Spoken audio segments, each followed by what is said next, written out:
Strength. It is one of those words we often define relative to our own experience.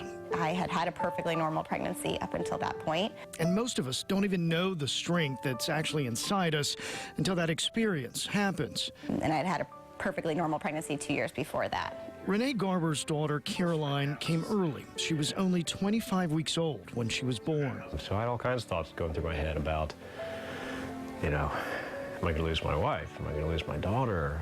In the hospital for months, hoping and praying and waiting, until finally Caroline's sister could see her sibling, even if glass divided them.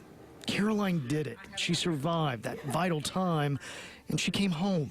So bringing her home was actually nerve-wracking. It was a very odd combination of being like, oh my gosh, I'm bringing my baby home from the hospital, but oh my gosh, what happens if something bad happens? Those anxieties gave way in time.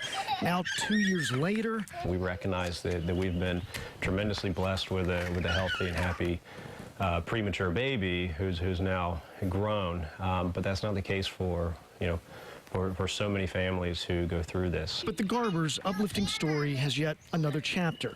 Remember that word, strength? We basically just got our head above water with Caroline, and now it's this. This is stage 3 breast cancer. Renee had a mastectomy just weeks before this interview and is now undergoing chemotherapy. So yes, there is worry, but negativity has no place here.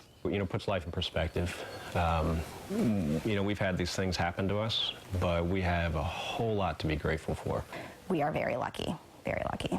Lucky in so many ways to have good health care, a supportive extended family, organizations like the March of Dimes, a great attitude, and most importantly, strength. And you just can't waste that energy pining or just feeling sorry for yourself. I think happiness really is a choice in a lot of ways, and keeping that perspective and just trying to recognize the blessings and be grateful for the things that you have is really key to getting through this, and remaining strong.